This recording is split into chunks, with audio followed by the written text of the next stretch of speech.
All right. Well, welcome to the Courageous Minds Only community. I'm Jason Hauer, co-founder of the Garage Group and head of growth and founder of the Courageous Minds Only community. And for those of you who don't know TGG, our focus is really helping big companies keep their brands and business models relevant using startup inspired approaches. And then we created the Courageous Minds Only community as a platform really to give leaders inspiration, courage, and ideas as they're building a future in an uncertain world. And just glad everybody's here.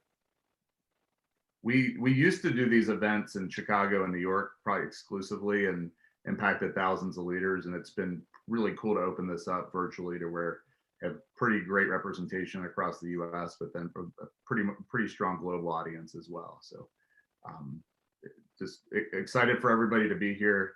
And then I couldn't be more pumped to have this conversation with three really strong leaders: Surabhi from Colgate, Jess from TUSHY, and then Travis from Kellogg. They'll share a little bit more of their backgrounds and kind of current roles in a minute. And then just one quick housekeeping thing for me, and then we'll dive in. If you've been a part of a CMO chat before, you've heard me say this, and I think it's never been more important than in today's conversation. It's like, if you're investing time in the conversation, put your phone down and lock in. I guarantee you're going to hear something in the combo today that's either going to impact you personally as a leader and what you need to be working on from a skill set or a competency perspective, or you're going to hear something to go apply to your brand or business. So lock in and really listen and kind of think about and reflect on what's shared here today. I guarantee there's going to be a nugget you're going to be able to take out of here and go apply it to your business. So that's my call to action. I'll try to share something that I heard in the conversation at the end as a reminder, but would take notes and would encourage you to really lock in. So hopefully I didn't set the bar too high, guys, but we got this. Awesome.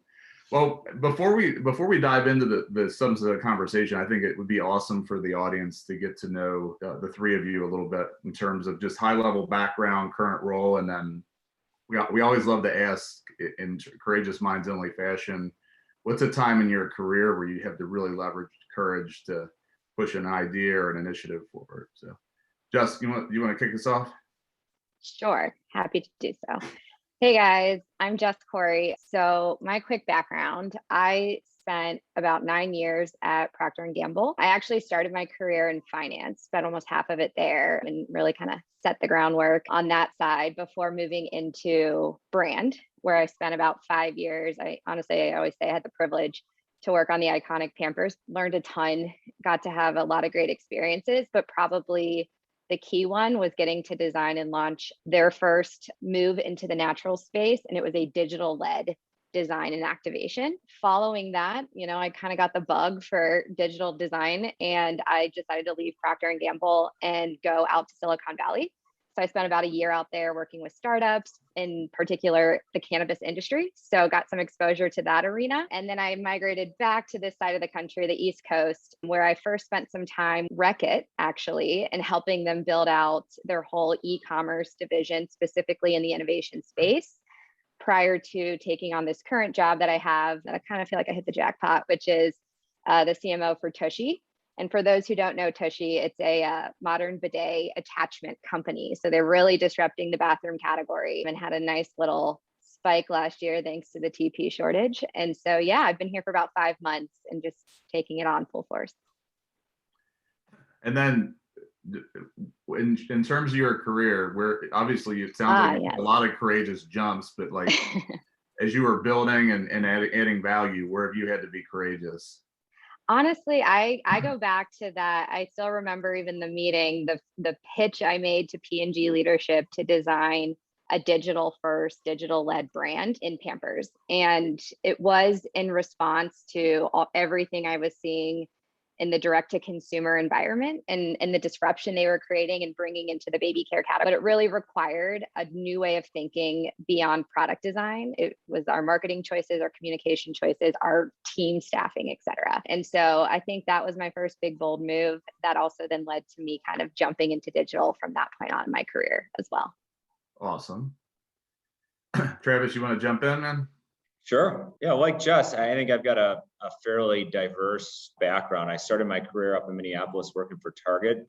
in retail and spent the majority of my time actually working in finance at Target, helping Target make the pivot from a predominantly brick and mortar retailer to a true omni-channel retailer, which involved kind of the reallocation of a lot of capital instead of building out new stores, building out digital infrastructure, that sort of thing. And then from there, moved to Neenah, Wisconsin, where I worked for Kimberly-Clark, Huggies, competitor to Pampers, among other product categories, for about 5 years. And then 3 years ago, moved to Chicago to work for Kellogg, where I am today. I spent the first 2 years of my time in Kellogg leading customer development for the global retail business. So I was meeting with our top 25 retailers around the world, helping the teams in the local markets develop and deploy their joint business plans with those retailers to accelerate e-commerce development. And then for the last year or so, I've been leading the B2B segment of our North America business from an e-commerce standpoint. So that involves defining the strategy,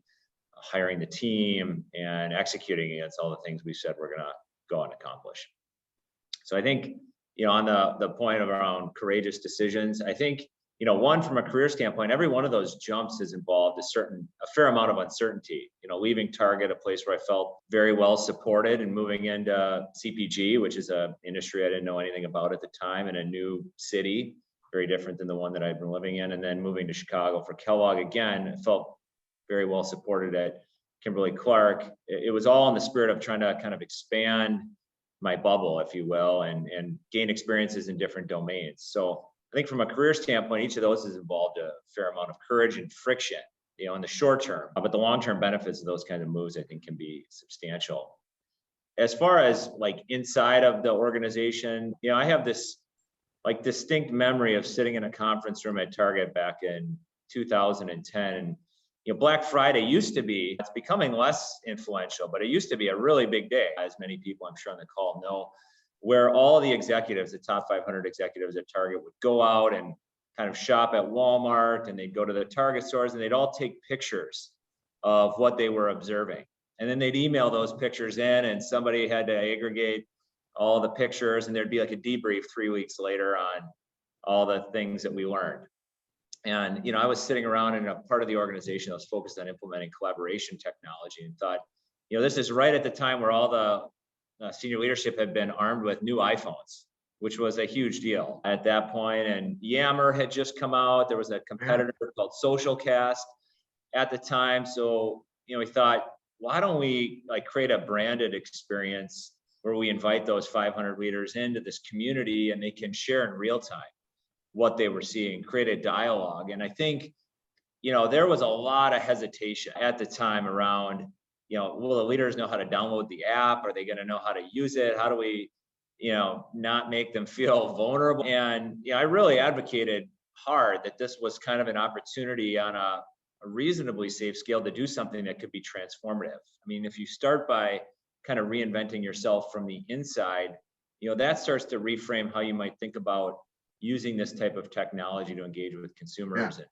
and product development and that sort of thing differently. So we took the leap.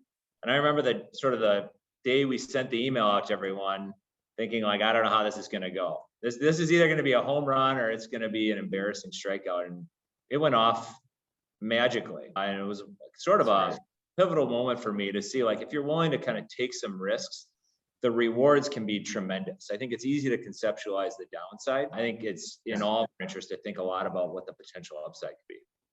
That's awesome, man. That's great. Surabhi, how about you? Hey guys, thanks for having me. Surabhi Pokhriyal. I lead global e-commerce today for Colgate-Palmolive. In terms of my background, like Jess, I started at Procter & Gamble back in Asia. First job out of business school, very prestigious company, like all starry-eyed. Did some work with them. Had to move to the Western world out of Asia for personal reasons, so joined a consulting firm. And that's where I joined, a lot of CPG companies and consulted for them, like Estee Lauder, PepsiCo, A1, Coty, Reckitt Benckiser.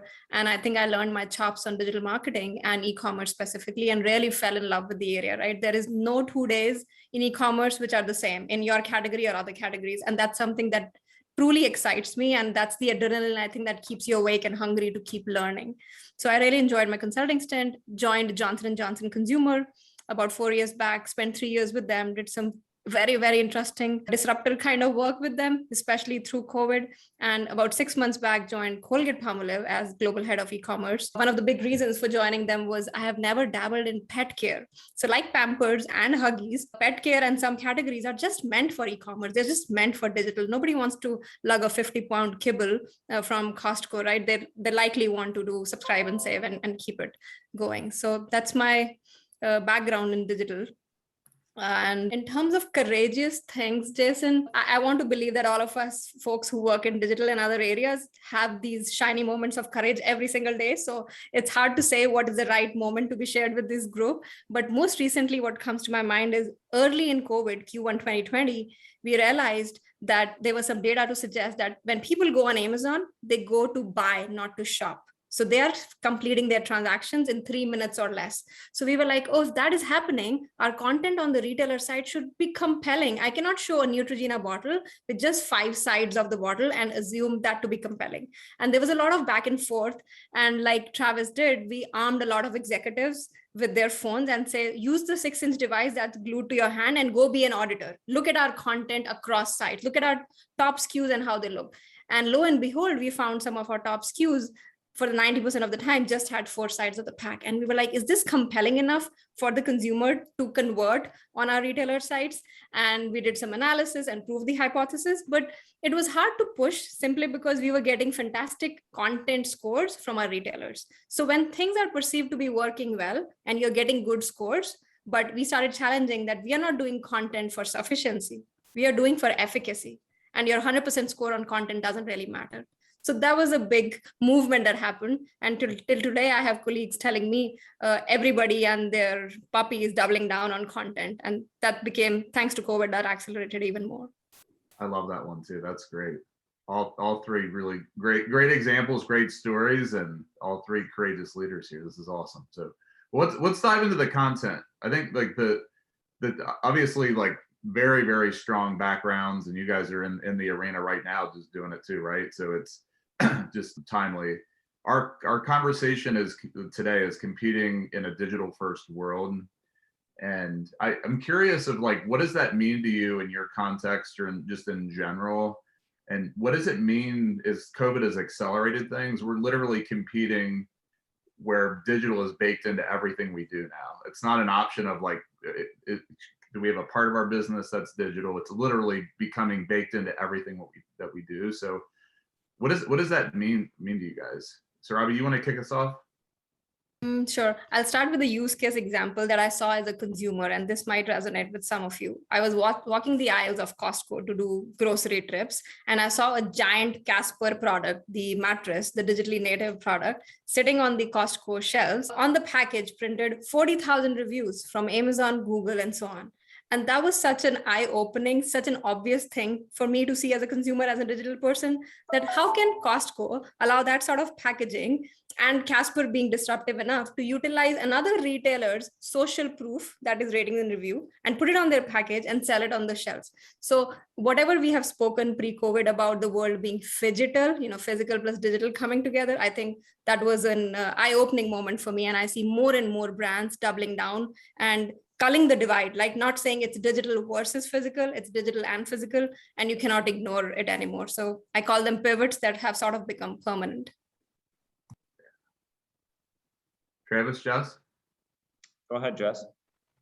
Sure. So to me, it's about truly accepting the consumer and listening to the consumer and pulling those insights and behaviors to the forefront of your design choices. So digital is no longer an outlet. It's no longer just a tactic to employ and expand your reach.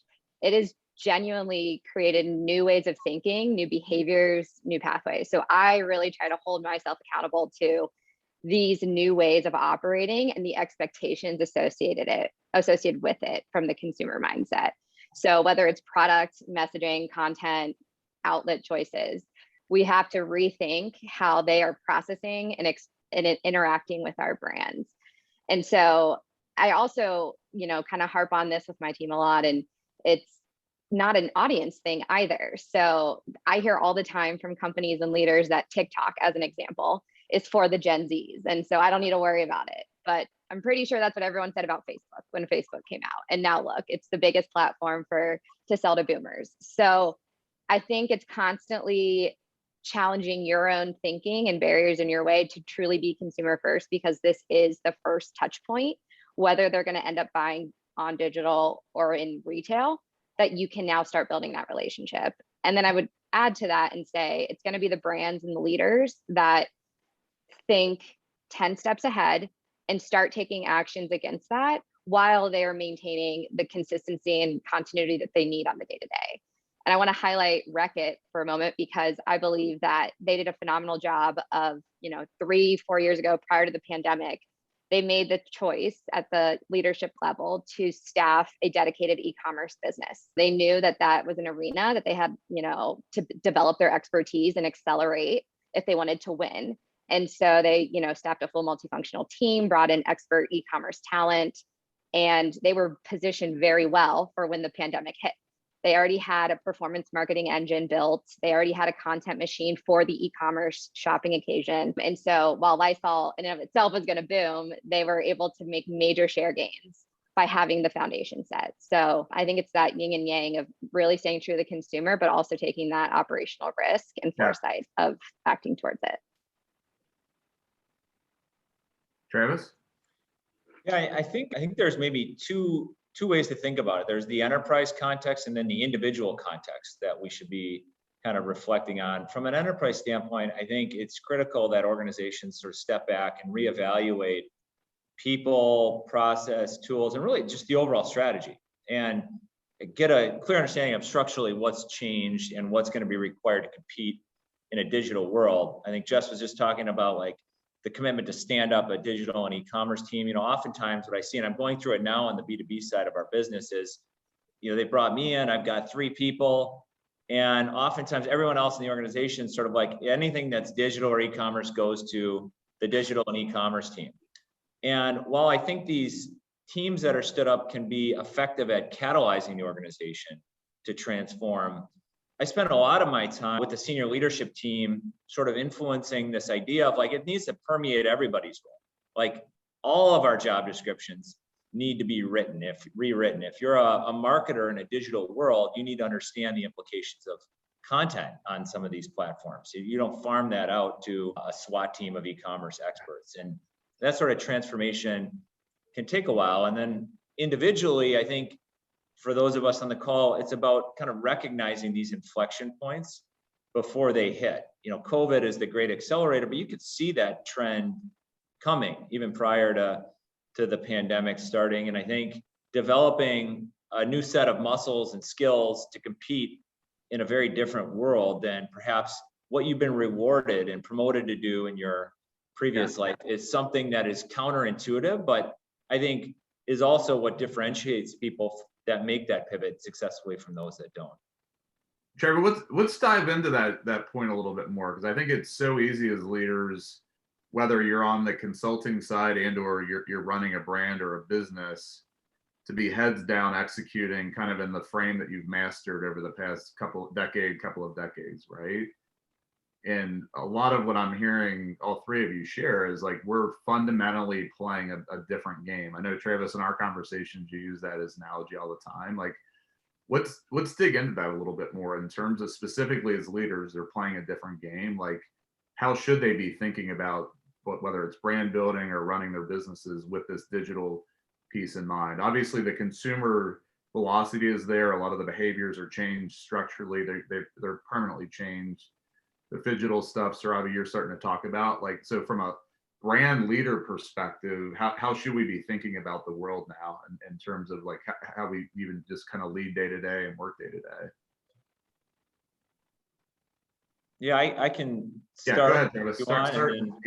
To get Jess and Surabhi's perspectives here. I think, I think for leaders, it's critical that you articulate the behavior change that you're seeking to make in the organization, and then assess to what degree are we actually motivating people to pivot away from their existing behavior to that new behavior, and to what degree do they have the ability to do that?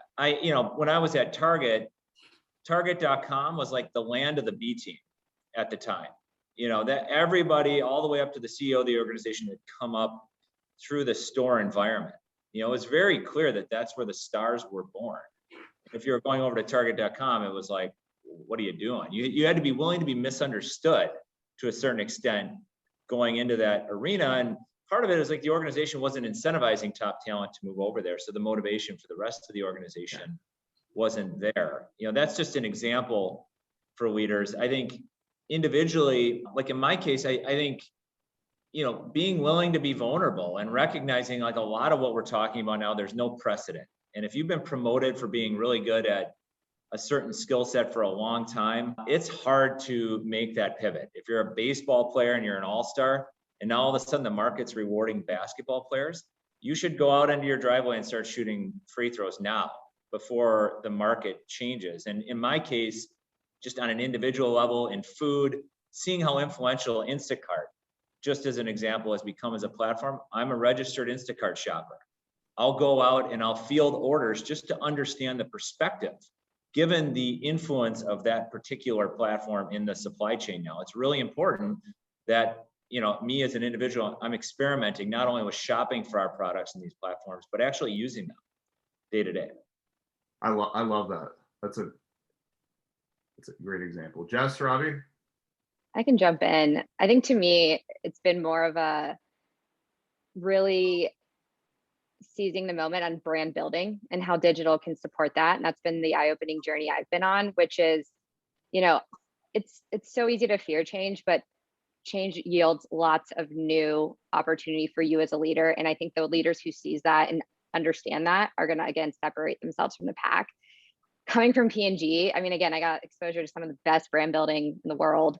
But it was very much built on a very strong and successful playbook of huge shelf sets and big brick and mortar, big linear TV plans, long legacies of running this consistent messaging. And so as I stepped into small co's, into TUSHY, I was like, is this possible? Like, you look at a lot of startups and the role of brand isn't as big. However, at TUSHY, they've done a phenomenal job of tapping into a different pillar of brand, which is community and engagement.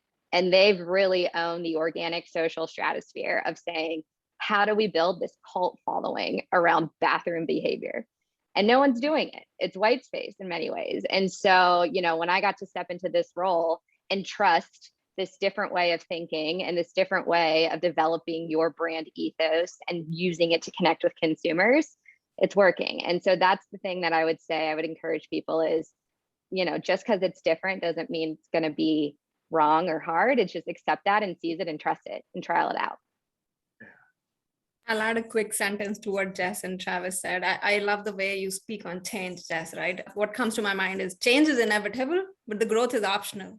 So it's not up to us as brands to sign up for the change, because we can either win really fast by pivoting to it, by, you know, taking from Travis's analogy, by learning to shoot hoops, or we can die slow and be redundant, right? Because we are still having those long form linear TV playbooks, which may or may not be relevant today.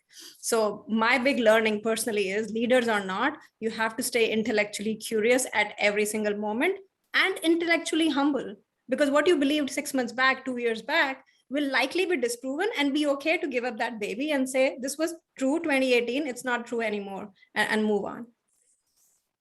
Yeah, and just to build on that for a second, Jason, I think, you know, leaders assessing sort of what conditions in the organization need to be true to enable that sort of mindset. You know, psychological safety. It's easy to talk about test and learn, but I think the moment of truth is when you do that test and you fail, and how the leadership team or whomever responds to it. Are you recognized for trying something and testing a hypothesis, or are you kind of vilified and everyone else in the organization sees that, and it creates this culture of fear in terms of wanting to try things? So I think ensuring that the behavior change, particularly amongst the leader, reinforces the culture shift that Surabhi and Jess have just described is important. You guys triggered something for me. I'm going to go a little bit off script, so combining a few things you guys shared with a question from the audience. So obviously, like, the consumer velocity is here, right? And then I think there was a question around if your company or your brand, and I would even say like you as a individual leader, as a supplier, if you feel like you're behind, like, what does shooting hoops look like for a leader? Obviously, Travis, you shared the Instacart example, which I think is amazing. What other things can leaders or should they be doing to catch up? I can start a little bit on this, right? It's not like Travis was saying, having a safe psychological space, creating that environment where test and learns are celebrated, not just because they are successful sometimes, but also celebrate test and learns which were not successful. So if you want to do a TikTok campaign or a Reddit campaign, and both might not go the same way, every single instance, how do you celebrate people who raise their hands and start to become challengers, right? Start to become status quo challenger kind of mindset, because there is no dearth of ideas, but there is definitely a dearth of execution of good ideas. I would say an idea is worth $1, but execution is worth $1 million. So how often can you do that fail fast or fall fast kind of approaches? You attempted and you pivoted, for good or bad. And I would say, just to build on that, do the exercise, take a step back of looking at where your consumer or your audience is today and what is grabbing their attention. And then have that assessment of say, does it make sense for my brand to play there too? Then enter the hack process of what's that small first step you can take to test and see, does it make sense for me to be engaging in that conversation or playing on that platform? And I would say, even as another, help to that, to answer that question is, yeah, we were all brought up in certain ways or certain arenas, and this is a new territory. Find the people who know it, whether they're on your team or you need to recruit them. There are people who are born and grew up in digital, and they bring a wealth of knowledge. And so trust that and bring them into the process as well to help you answer those questions and find out where and how and what to do. Yeah, and I just to build on that, I think like reverse mentorships can be a good source of capability building for leaders. That requires leaders to be vulnerable and acknowledge that like they don't know, but it also sends a powerful message to the rest of the organization that they're willing to learn. And I think modeling the behavior that you expect of everyone else is also very important. And one of the things that I often kind of preach about internally is like, go and buy our products on GoPuff or on Instacart. Read consumer reviews on Amazon. Partition off some of your time to actively participate in the experience so you really understand it through the lens of a consumer. And not enough people do that. And then I think beyond that, what Jess was describing is, if you just surround yourself with the same people every day, you're never gonna learn anything. But if you actively carve out a portion of your time, a couple hours a week, whatever it may be, to seek out relationships with people in other domains that may have expertise or may help you think about this problem through a different lens, I think that's a good habit to kind of keep an eye on what's on the horizon, if you will. Yeah, that's awesome. And I know, Travis, I know you do that in your just day-to-day rhythms. Like, I know we've had our weekly time when your time's blocked up on Friday just to connect with people, and I've always appreciated that about you. So yeah. Yeah, and I think on that, it's so easy to get consumed with the urgent. I'm sure there's no shortage of fires that we're all trying to put out immediately. And a lot of times, the networking that we're describing, the reverse mentorship, you're planting seeds, and you may not realize the benefit of that until the long term kicks in. And that takes discipline to recognize that just because you don't get sort of immediate value necessarily, understanding that over the long term, the cumulative effect of doing that consistently is going to pay off significantly. And if I may add, right, for those of us who are in big corporations, especially the folks who ask that questions about what can big companies do, I would say in the nicest way, go rogue. Don't ask for permission for every single thing. Ask for forgiveness if needed, right? Just fly under the radar, prove out the hypothesis, keep doing stuff, because that cycle of permission, that's not conducive to challenger mindset and innovation. So break it, don't ask for permission every single time. All right. So you're just going rogue on a global scale, Surabhi. So that's the focus of your role. I think when we think digital, we think e-com, we think North America, maybe omni-channel. You're doing it on a global scale. So like for folks that don't even know what that means, like define like when you're leading digital from a global perspective, like what's in scope for your role, and then what are the nuances that you're thinking about that maybe if we've just had a North America focus, we haven't really thought about before? And then Jess, Sure. Travis, obviously jump in here as well. So So I've been doing global roles for a couple of years now. The beauty of doing global role is it gives you a fisheye lens view, right? You are able to have a wider horizon and expanse for how things are working, not just in North America, but across Western world, Eastern world, especially from an e-commerce perspective. China as a market is extremely evolved for several years now, right? To give you a couple examples, we speak of TikTok now, and not just as a social engagement channel, but potentially a commerce channel and influencing sales. Douyin, which is the TikTok, original in China, has been doing that for more than a few years, right? We speak, like Travis was mentioning, on GoPuff and Instacart as last miler intermediaries. That's been a thing that's been happening there for a couple of years, to the tune of, there was an example that JD, which is one of their big retailers, delivered a lipstick in 10 minutes last year during one of the big festivals, which is Singles Day. Think of it like Prime Day that happens in the Western world. So I'm giving you all these examples just to get a sense of, sometimes some markets are more mature in certain capabilities. So for folks like us in global, we have the vantage point to elevate some of these and educate other markets where this might come. A lot of times, what happens in China comes to the Western world in 4 to 5 years, and we have the ability to learn that. QR code through COVID, especially in the restaurant sector, has become big now. But if you visit China, QR code is the way of life for 10 plus years. It did not strike in North America initially because the phones had a different app.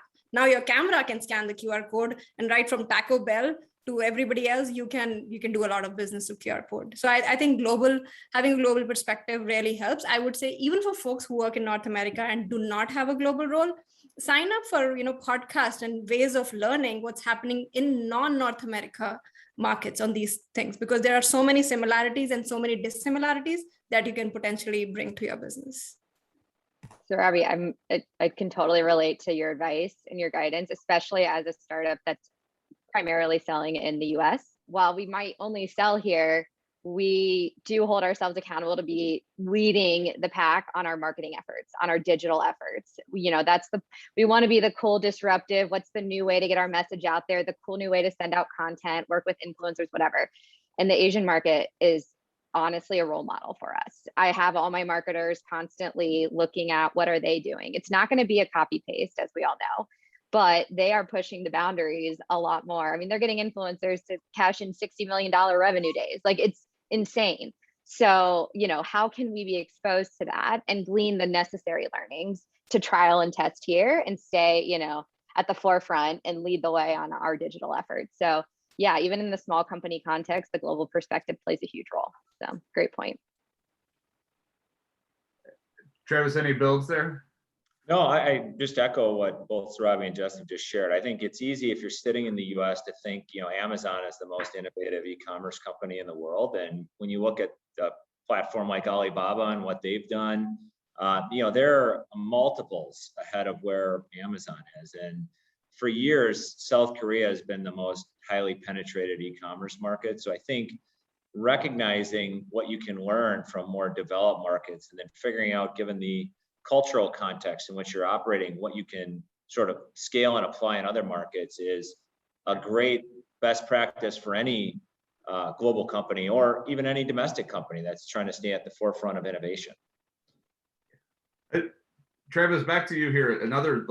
I think it's so easy to look, even when we think about digital, we think about it from the consumer point of view. In some ways, digital or COVID hammered our B2B channels, and in other ways it accelerated. You've been on the consumer side for most of your career and recently kind of slid over to B2B from a strategic point of view at Kellogg's. I'm curious, and Justin, Surabhi, you guys jump in here too. But Travis, from your point of view, how have you been leveraging digital to really kind of take your B2B channel to the next level? I think we got into a couple of interesting things in our last catch up, so I'd love for you to share that. Yeah.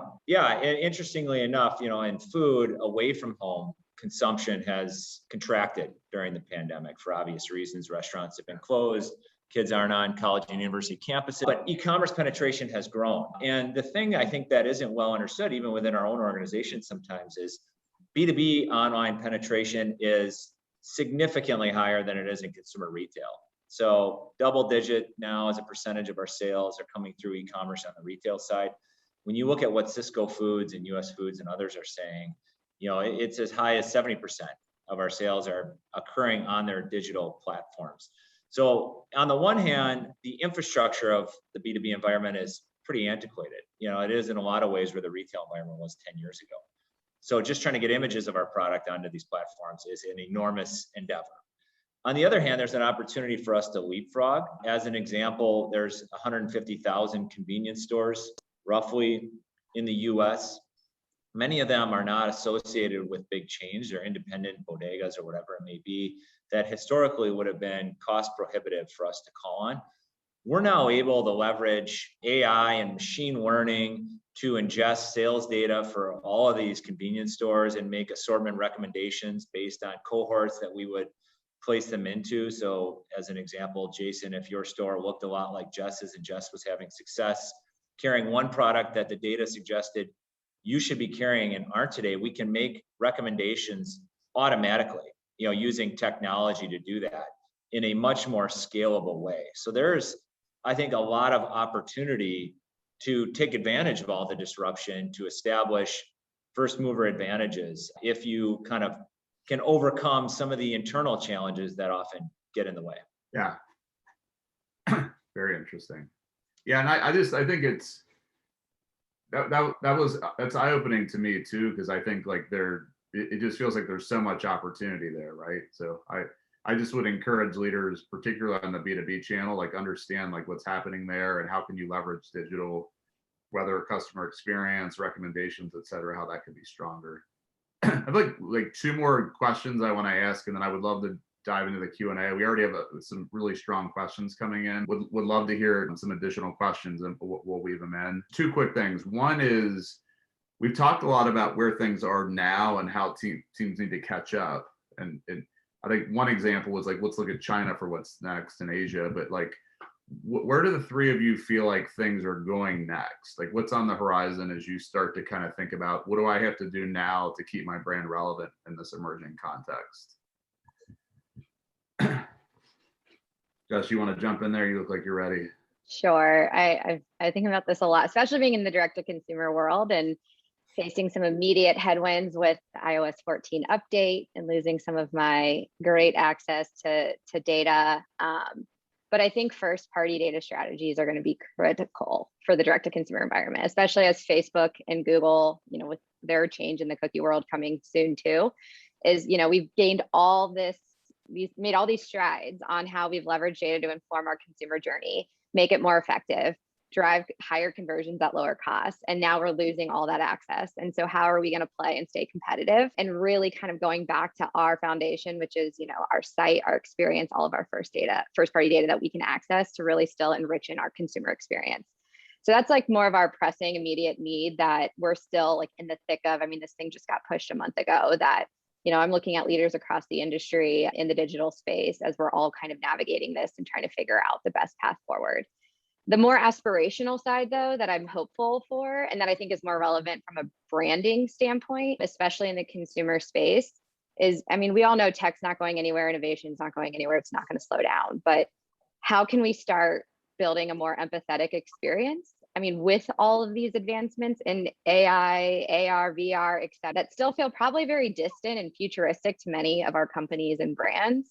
But, tech has accelerated and still feels like this machine robot that has created almost an aversion from the consumer. Literally, we're getting people to opt out of data and whatnot, which I get. But how can we start evolving that and using these new platforms and technologies to build a more human experience and kind of bring people back to like why we have people fall in love with our brands in the first place, and like enrich in that storytelling and those connections. So that's my, the two sides that I'm kind of constantly thinking about, and ensuring that, TUSHY's playing in both arenas effectively. Love that. Love that. I can speak a little bit to the same thing Jess was saying. Of course, first party data is a gold mine, and so many times we hear data is the new oil. I have a slightly different perspective on this. Data is extremely important, but I won't say it's the new oil, because oil is finite and it's not created at the speed that data is created.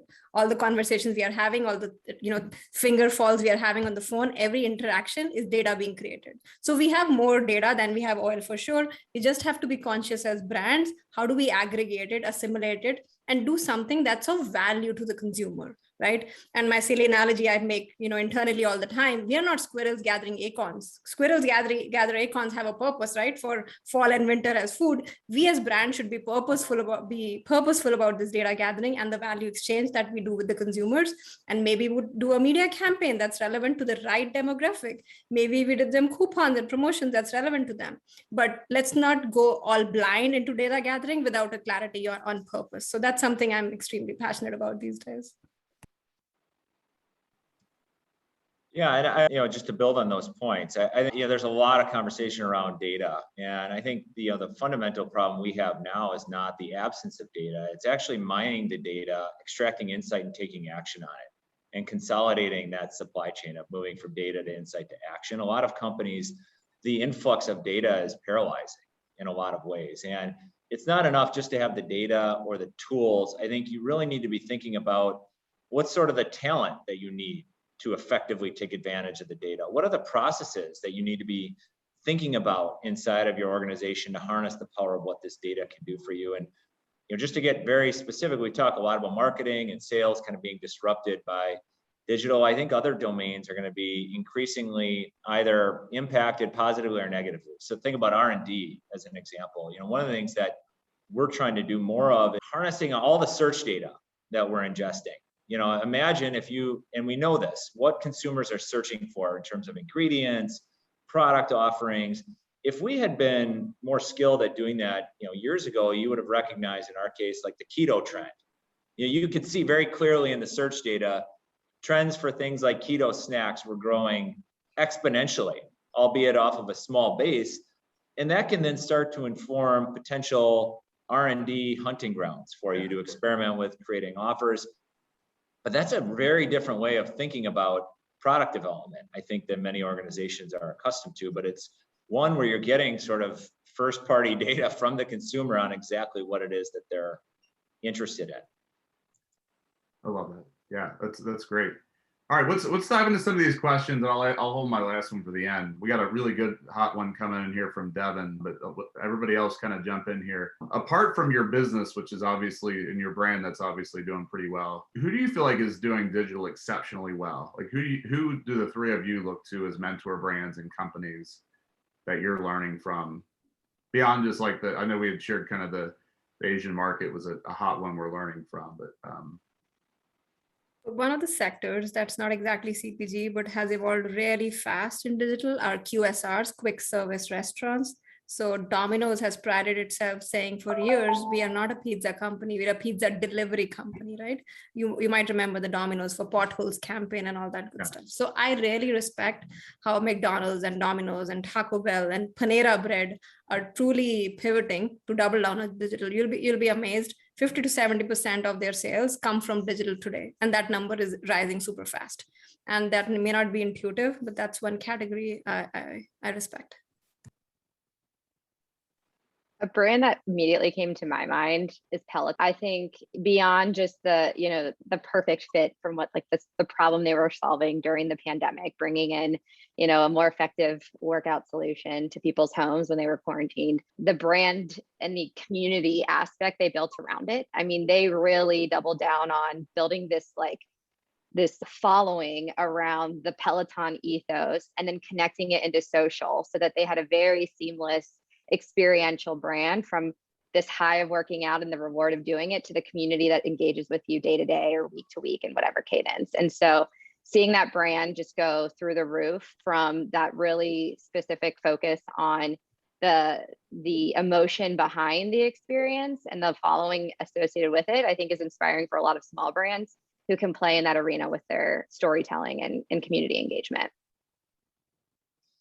Yeah, then I'll highlight too. I think one, I've mentioned Instacart, and I think what, as a user of Instacart, I've been impressed by is that the experience is just getting better with each new iteration. It's very clear that Instacart is sort of identifying opportunities and on a small scale introducing enhancements to improve the experience. So, one of the things, Instacart, a big part of the value proposition, because you pay a price premium when you shop on Instacart, it's about the time savings.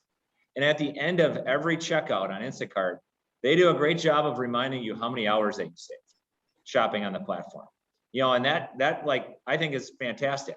They're also doing a better job of leveraging all these digital footprints consumers leave behind whenever they transact to predict and make it even more convenient for you to build your basket, because it's all about time savings.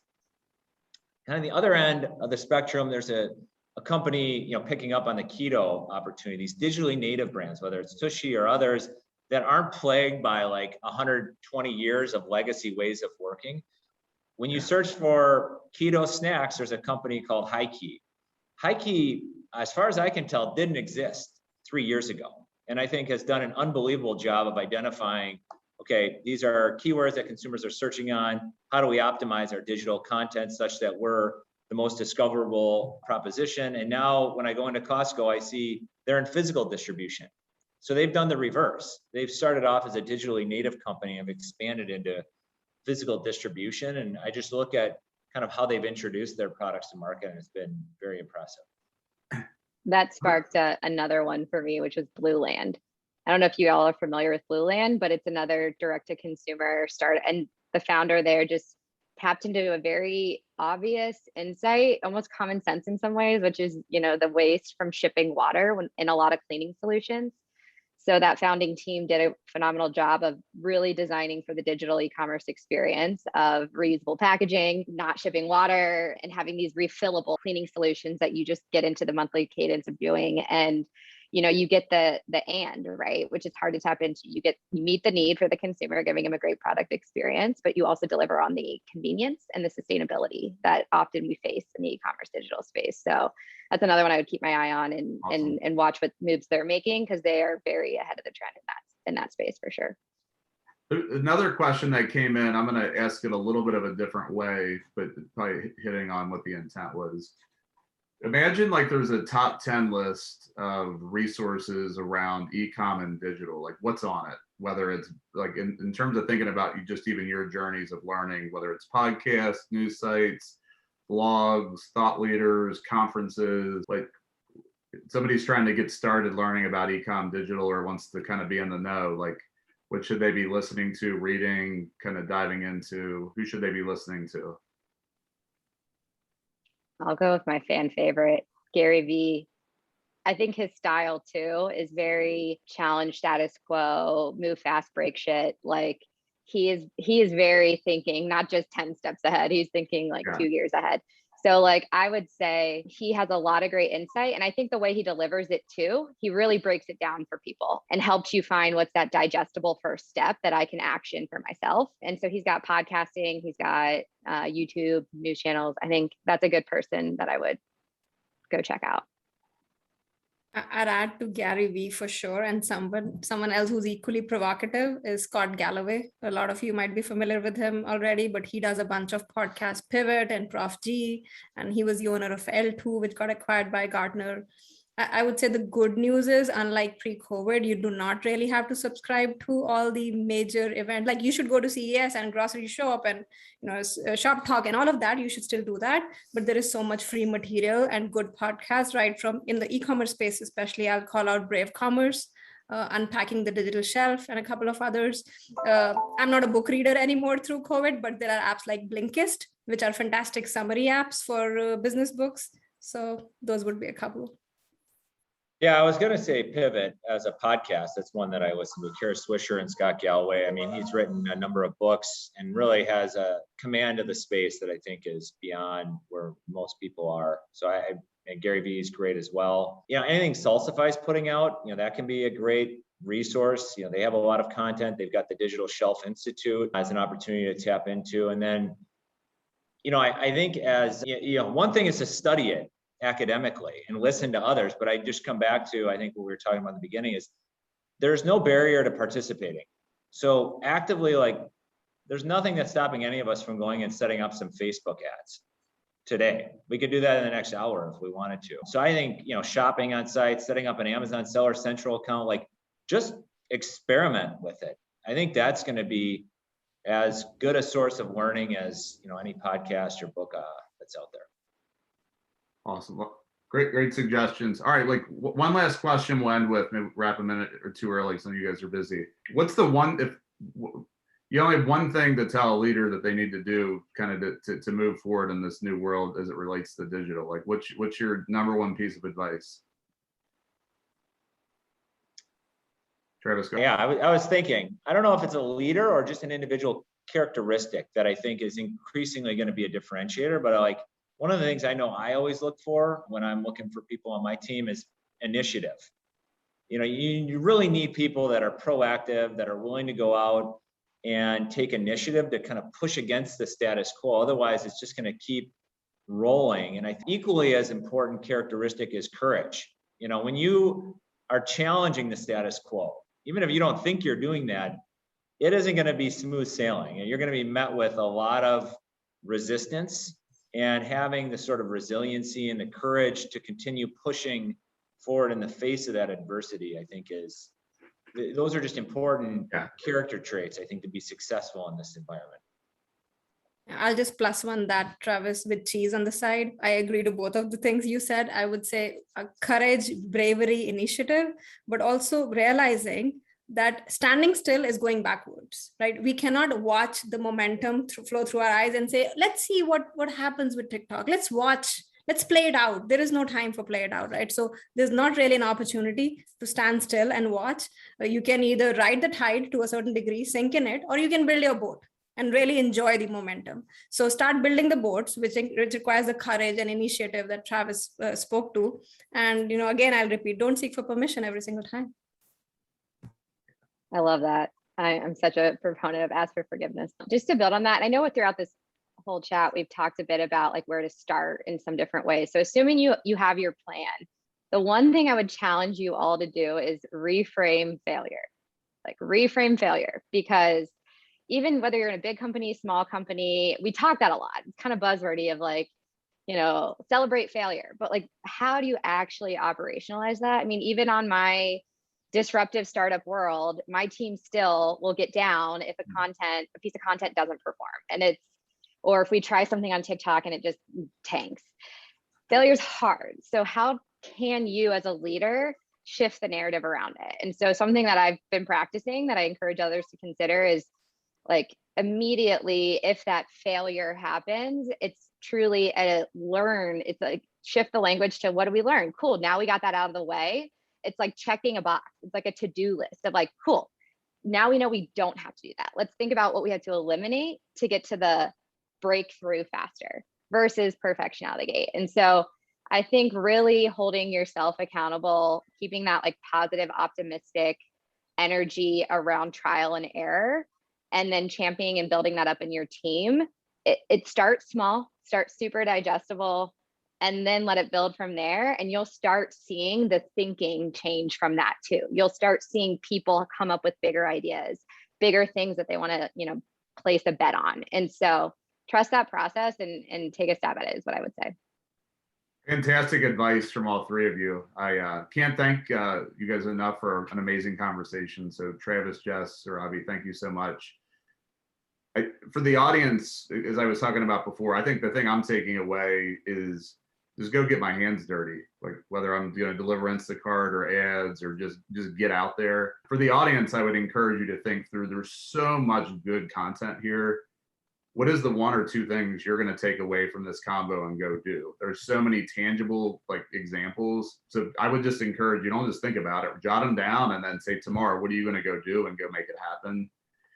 And I would say like, look out the coming weeks for our announcement on our next chat. So we'll be getting that rolling. And I know in this world of working from home and kids and all that and balancing a lot of stuff, I think life is hectic. So I can't thank the audience enough and the panelists enough for jumping in and participating. And I feel like it's just a really important conversation. So keep hustling and keep pushing forward and go sign up for Instacart and go bring somebody some groceries. All right. Take care, guys.